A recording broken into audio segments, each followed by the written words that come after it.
Valentine's Day. Wow, look at that. Ano kaya ang hinanda ng aking asawa? Planting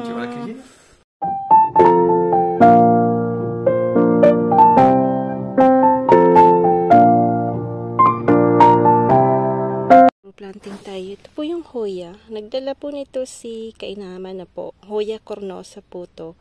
So, lalagay po natin dito sa malaking paso. Kasi, dami pong namatay. Tingnan nyo po. Tinanggal ko yung mga, yan, mga leaves na yan. Kasi, hindi nila kayang mabuhay sa, ano po, sa labas. Pero sa limo tuloy, yung, may pagka, ano po, yung, depende po kung saan nyo inilagay, na po. Kung medyo mayroon siyang place na hindi naman masyadong, ang tawag nito, sa frost, nabubuhay naman. Kaya lang dito sa amin, hindi ko alam kung saan ko pwede siyang, may itinanim ako dun sa front, but I don't know kung mabubuhay siya na po. So, sabi ni Ate Clouds, ano daw, ang ganda po kasi ng bulaklak nito eh. Tsaka mabango po siya paggabi. Yun. Hoya po yung pangalan niya, Hoya carnosa.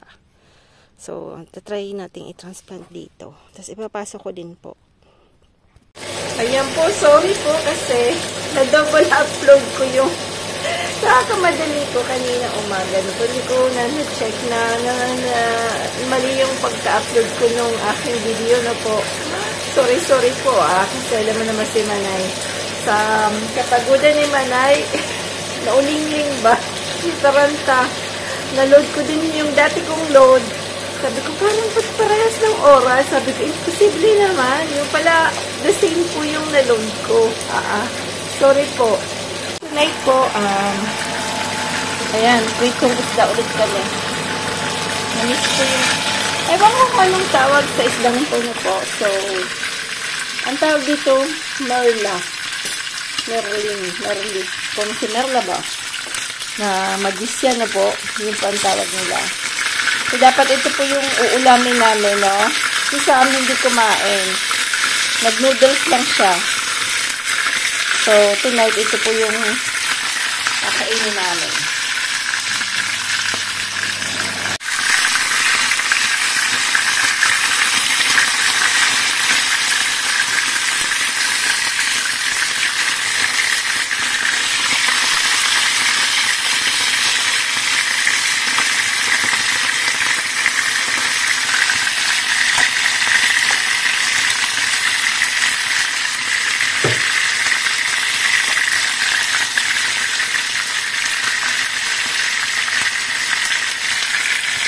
Happy Valentine's po sa lahat. Mainit na araw po dito sa amin. Ayan, so, si Frank gusto niya pa ng beans. Ayan, so, sabi ko. Tapos, magluluto po kami ng lamb. Lamb daw yung, marami po kasi yung sa pinagwo-workan ko po kasing meat shop, ano po sila ng, parang, bumili po siya ng lamb. So, bihira po siyang bumili. So, dinamihan ko na po yung bili, no? Kasi masarap din po siya yung lamb. Dito mahilig po sila sa lamb. Ayan. So, ayan po yung gagawin. Lulutuin ko po ito kasi si Osh hindi po siya kumakain ng lamb dahil love niya po yung mga yung kambing. Ano daw niya yan? Pet niya kasi yung mga kambing. Family daw, yung lamb daw, kambing, family daw ng kambing. So, ayaw niyang kumain yan. But, it's not because of the taste, Kasi, ayaw niya lang kainin gaya nung ako po hindi makakain ng rabbit. Kasi dito kinakain po yung rabbit na po. But me, I can't eat rabbit. I don't know why, but I can't. Parang pag nakikita ko po yung rabbit, it's like a cat. So, parang ano lang po yun, yung sa isip lang yun, So, psychologically lang yun. But, ang dami pong bumibili kasi masarap daw po yun. One time nakakain na rin po ako kasi gumawa si Dad. But, isang beses lang po ako kumain. Like, Frank, it's like, loves escargot, Cargolade. Frank was traumatized with cargolade. Cargolade, there are many, this in English. Some slimy like this. When you put this one in your mouth, it's like mabahugin niya na yung pagkain ng mga manok. So everyday po ganun yung pinapakain namin yung manok namin. So ayan. So let's cook again. po sa labas, pero ang lamig. Kaya ano po ang nangyari, ano po kami, nag-chimney po kami, kasi yung bahay po malamig. So, sabi ko, hindi po pwedeng ganun yung bahay na po na laging malamig. Kaya pag umaga po, pagka 16 degrees, 17 degrees yung bahay, ano po kami, sinisindahan po namin siya. Yung chimney namin na po. So, ayan, yung kahapon po, nag-replant ako ng mga halaman na po kasi namamatay sa labas. Tapos, si Ate Clouds po, si kainaman in Canada, sabi niya, yung Hoya daw, ang gandang, yung parang hanging. So, may pinakita siyang picture, ang daming bulaklak na po. So, ang ginawa ko, nag-replant po ako kahapon. Tapos, linagyan ko ng maraming perlite. Yung perlite na po. Yung perlite, yung kulay puti. Pag bumili ko yun ng halaman, may mga puti-puting yan. Pagkain po nila yan. So, pag nagre-replant po kayo para mas facility po yung mabilis po yung pag-roots ng halaman, lalagyan niyo po niyan. So, dito po sa amin, medyo difficult i-find yung perlite, no? So, usually, we have to go to the, parang yung mga botanic garden, mga garden pong binibentahan ng mga halaman. So, nung nasa Lima po kami, dun ko po siya binili. But here in Perpignan, I don't know if we have a store I can find the perlite. But you can buy that in the, in the store. Ayun si Frank. You can buy that by internet na po. So, sa internet po, Amazon, marami pong mga stores sa internet na nagbebenta po ng perlite. Ayan. So, titingnan nyo lang po kung free po yung delivery kasi mapapamahal po kayo, Always po na titingnan nyo po kung free delivery. Kasi minsan, hindi mo nga bibilin sa tindahan but yung delivery naman ay sobrang mahal na po. So, dito po ganun. Minsan bibili ka ng something then you don't check the delivery is like almost half ng binili mo or minsan mas mahal pa sa binili mo yung pag-delivery lang. So, kailangan po. Si Frank din, naranasan niya, may binili po siya tapos hindi na damit nung pang niya po, pang workout niya. Hindi niya tiningnan, hindi pala, siya po magbabayad if na hindi po sa kanya kasya. So, yun po yung mga ingat-ingat din sa pagbibili. Titingnan niyo po yung return if hindi po kasya sa inyo. Meron po silang policy na yung pag-return ng items is free din. Kasi maraming site po na ganon. Ako pag bumibili, tinitingnan ko po kasi kadalasan po dati, ganon po yung ginagawa ko. So, bibili po ako ng mga something by internet, but tinitignan ko po kung yung return is free. Kasi syempre minsan hindi po kasya. Ayan. Yung nagwawali si Frank. Malamig po sa labas. Tapos mamaya po may pasok ako. So ayan, happy Valentine's po sa lahat. Ayan, magandang buhay po at God bless po sa lahat. Ayan, dito na po. Ayun, meron pa si Osh, may binili po yung anak kong babae, si Osh, ng hair regrow kay Frank, no? So, it's rosemary mint na oil, no po. I-apply niya. But me, kasi, ko rin pong medyo naglalagas yung hair ko. I use only coconut oil and ginger, no po. So, ang ginagawa ko, binabamari ko yun. Ibig sabihin, I put yung minced na ginger with coconut oil. Lalagay ko po yan sa isang recipient na like ng Pyrex na po. Tapos, pinapakuluan ko siya. Hindi po siya hindi nakadirect doon sa kaldero na po. So, lalagyan ko ng tubig.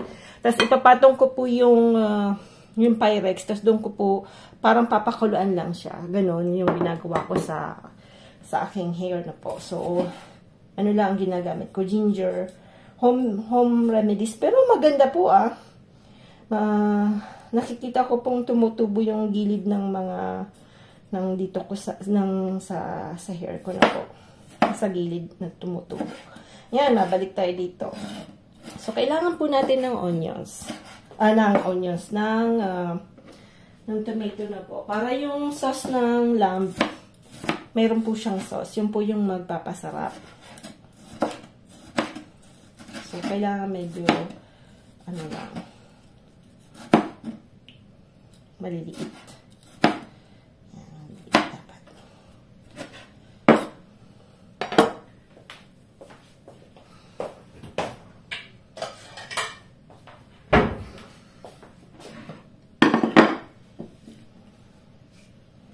Kailangan din po natin ng bell pepper.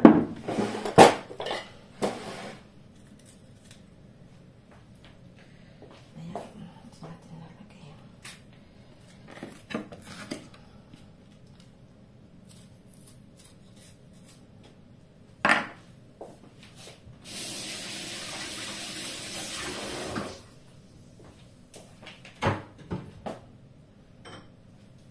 Lagay natin yung mga pwede nating itanim yung seeds na yan. Ayan. Bell pepper, kahit malalaki lang po.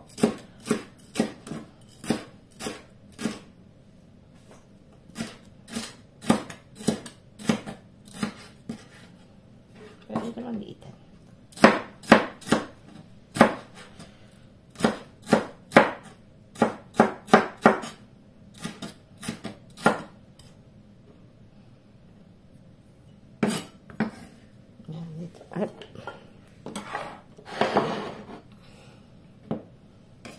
Lagyan din natin ng green para maganda na po. Si Frank, nilinis niya pa rin yung manok. Dami po kasi umipot.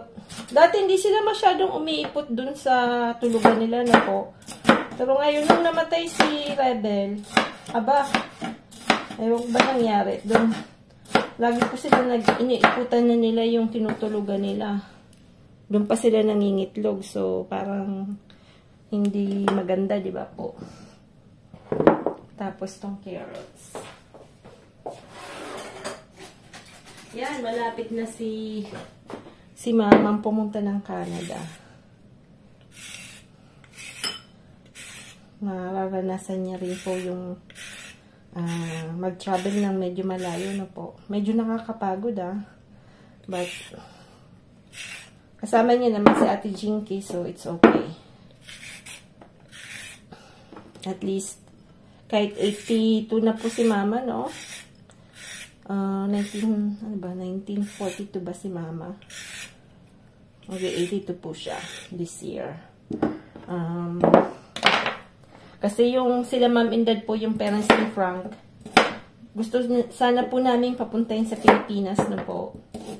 Kaya lang, alam mo naman po sila na dami na po silang mga parang treatment, ganon.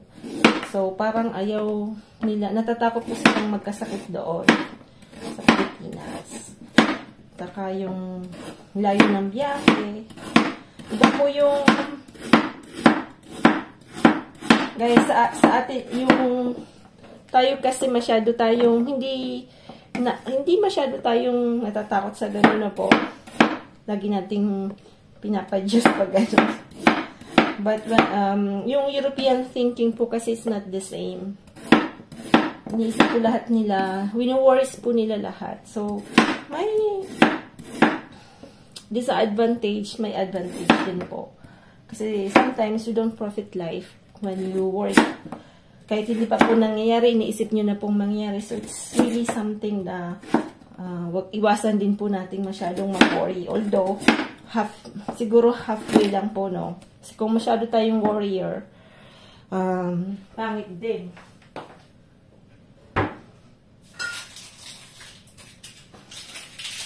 Gaya kahapon po, kagabi, si Osh po hindi siya mahilig mag-lakwatsa, mag-party-party. And every night we sent her some messages na po. And she didn't answer, so I was worried. Tapos nung nag-answer po siya, very responsible po siya, no? So, she said na nag-party daw po sila ng mga classmate niya. Pero umuwi siya ng around 11 o'clock. Tapos nag-message din siya, sabi niya, don't worry, I'm home. Nasa apartment niya daw siya, sa dormitory niya.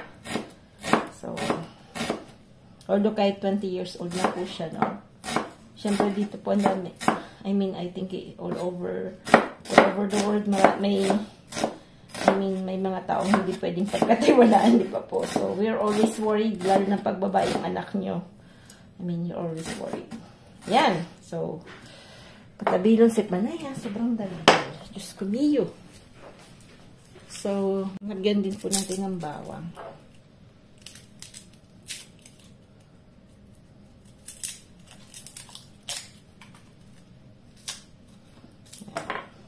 Maliit. Ang kutsilyo. Dami ko pong maliliit na kutsilyo. Dinalang ko po sila ng maliliit na kutsilyo.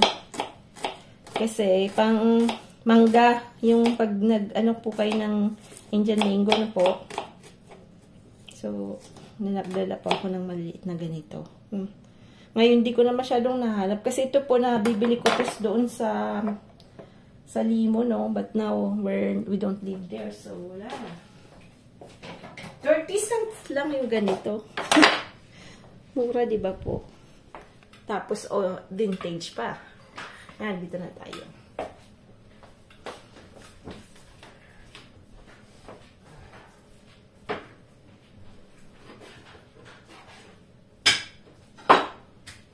So, yung lamp po, gagawin natin. Lagyan natin ng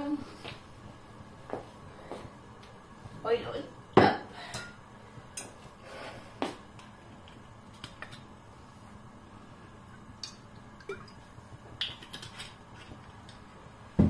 Lalagyan po natin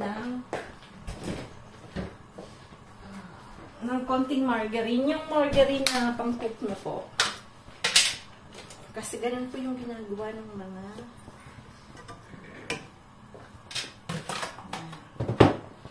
tapos to yung pinakamit niya, lalagyan po natin ng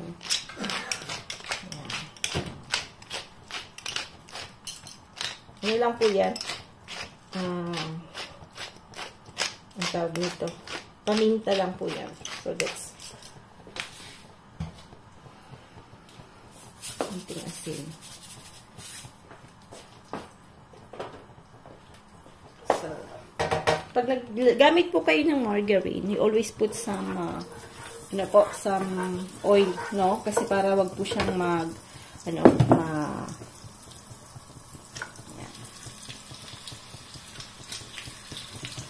iba po yung taba ng ng lamba, kumakapit. Parang masebo rin gaya ng baka, ha? So, ayan.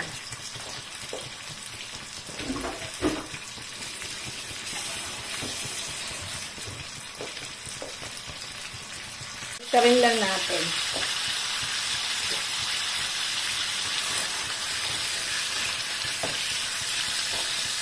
Tapos mamaya aanhin natin yung mga vegetables.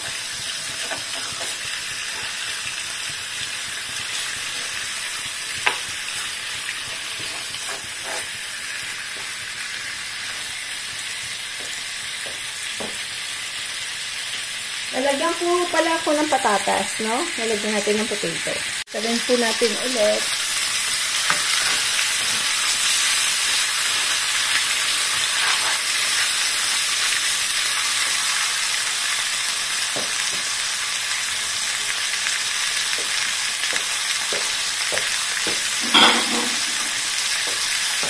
Tapos aanin po natin yan, tatanggalin natin na po. Saka natin, mamaya ibabalik din natin yan.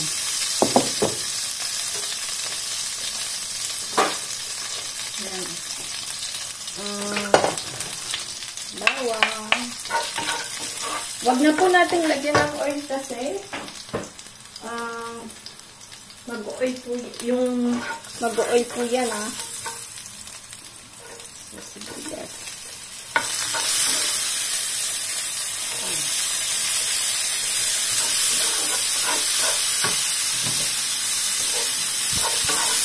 Maganda ng kulay.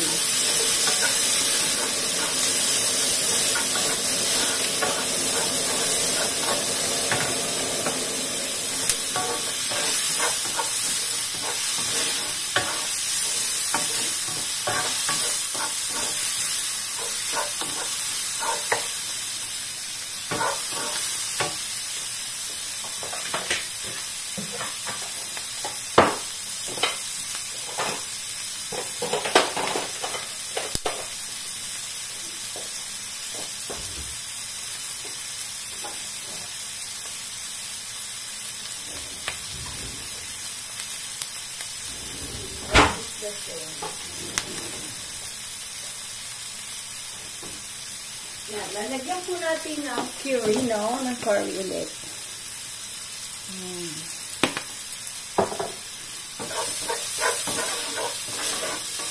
At ng luyang dilaw. Ayan, curcuma matawag dito yung luyang dilaw na po. Yan po siya.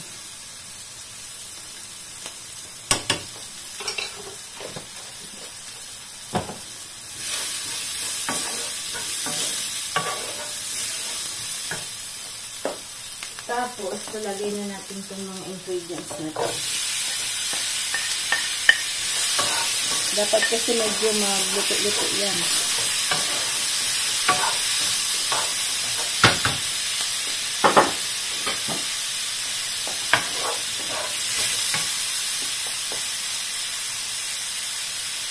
Lagay natin ang chicken cube, pampalasa, kalahati lang.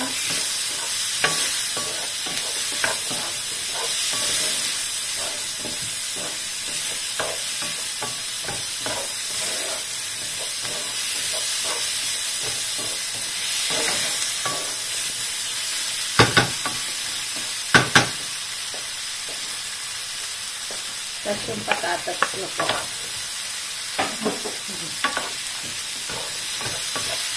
Mahilig si Cham sa patatas.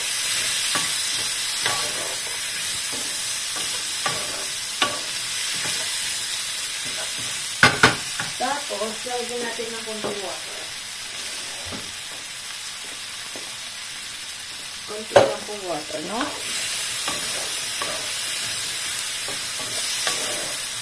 Konti pa. Parang kulang naman.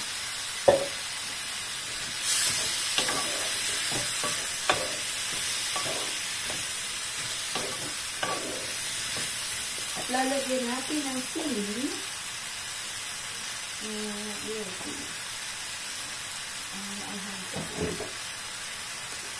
Yan, wag na lang durugin, no?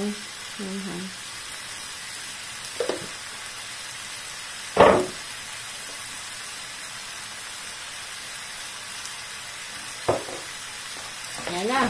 Tapos, dagdagan natin ng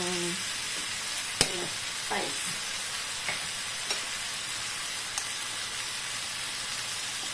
Lagyan po ng rasil halik. Yung rasil halik, ano po yan? It's spice na may kernel. Maanghang din po siya, no? So, pero kung wala pong ganyan, it's okay lang. Tapos lalagay na po natin to.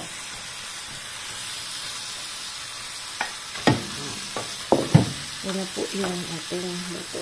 Yung ating lamb. So,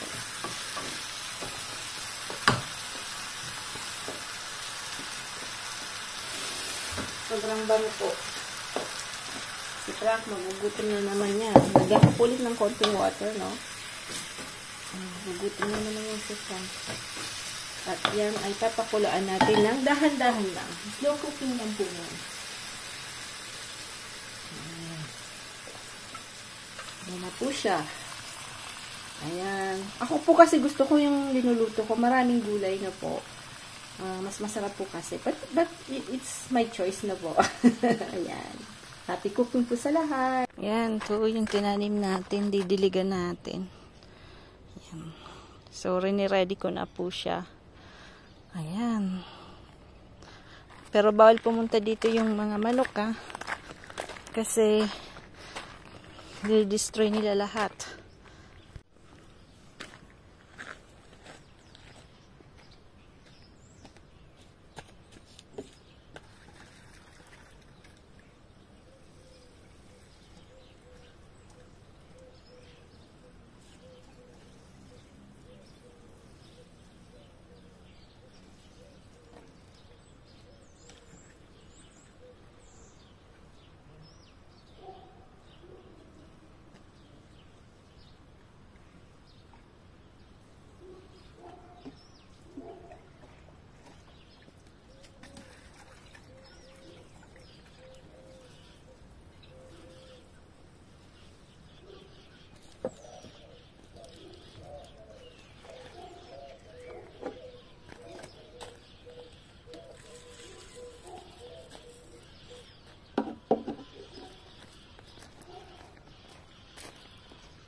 Ayan, tingnan natin kung ilang araw yan.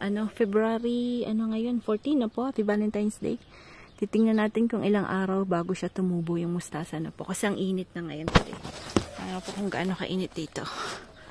Sobrang init. Tingnan natin. Ayan. Napapalaban ang pagkain. Sarap na. Ayan. Yung kulay ko pong sa meat shop, no? Nung alam ko nagkaroon ng mutong, bumili po ako 2 beses. Kasi bira po siyang bumili. Bila siyang Sabi ko, sige. Kasi yung yung baby na lamb, ang mahal. Ayan. So, ang sarap naman po niya. Sobrang sarap. Kahit i-grill nyo lang po siya, ang sarap ah.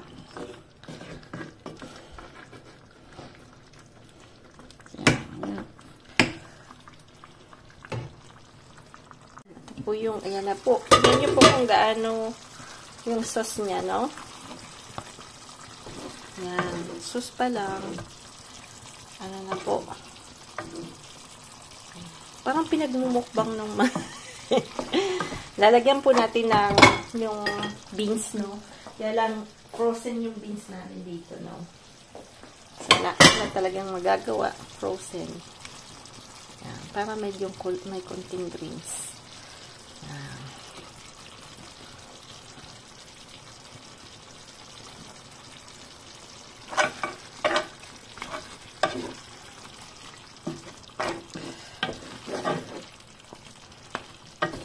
Ganda pong lagyan ng potato kasi pag na durug-durug po yung potato, yung sauce niya po masarap.